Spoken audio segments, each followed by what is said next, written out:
ኦሪት ዘሌዋውያን ምዕራፍ 10 የአሮንም ልጆች ናዳብና አብዩድ በየራሳቸው ጥናውን ወስደው እሳት አደረጉበት፣ በላዩም ዕጣን አኖሩበት። በእግዚአብሔርም ፊት እርሱ ያላዘዛቸውን ሌላ እሳት አቀረቡ። እሳትም ከእግዚአብሔር ፊት ወጥቶ በላቸው፣ በእግዚአብሔርም ፊት ሞቱ። ሙሴም አሮንን እግዚአብሔር ወደ እኔ በሚቀርቡ እቀደሳለሁ፣ በሕዝቡም ሁሉ ፊት እከብራለሁ ብሎ የተናገረው ይህ ነው አለው። አሮንም ዝም አለ። ሙሴም የአሮንን አጎት የኡዝኤልን ልጆች ሚሳኤልንና ኤልጻፋንን ጠርቶ ቅረቡ፣ ወንድሞቻችሁን ከመቅደስ ፊት አንስታችሁ ከሰፈር ወደ ውጭ ውሰዷቸው አላቸው። እነርሱም ቀርበው አነሷቸው። ሙሴም እንዳለ በቀሚሳቸው ከሰፈር ወደ ውጭ ወሰዷቸው። ሙሴም አሮንን ልጆቹንም አልዓዛርንና ኢታምርን እንዳትሞቱ በማኅበሩም ሁሉ ላይ ቁጣ እንዳይወርድ ራሳችሁን አትንጩ፣ ልብሳችሁንም አትቅደዱ።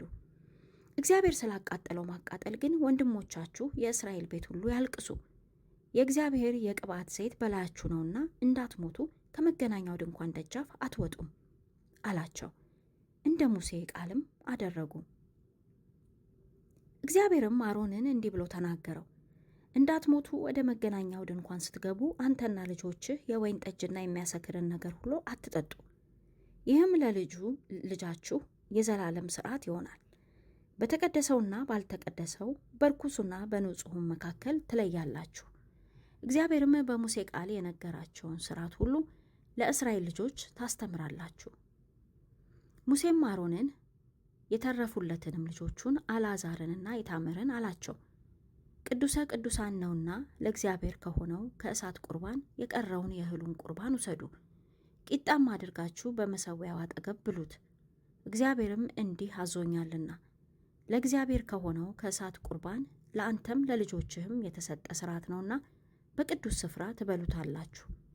እነዚህም ከእስራኤል ልጆች ከደህንነት መሥዋዕቶች ለአንተና ለልጆች ሥርዓት እንዲሆኑ ስለተሰጡ የሚወዘወዘውን ፍርምባ የሚነሳውንም ወርች አንተ ከአንተም ጋር ልጆችህ ሴቶች ልጆችህም በንጹሕ ስፍራ ትበላላችሁ።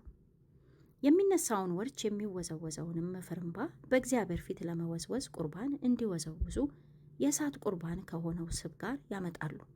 እግዚአብሔር እንዳዘዘ ለአንተ ከአንተ ጋርም ለልጆችህ የዘላለም ሥርዓት ይሆናል። ሙሴም የኃጢአቱን መሥዋዕት ፍየል እጅግ ፈለገው፣ እነሆም ተቃጥሎ ነበር።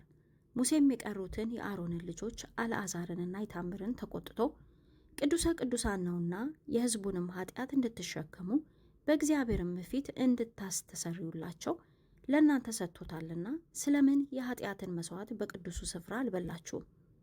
እነሆ ደሙን ወደ መቅደሱ ውስጥ አላገባችሁትም።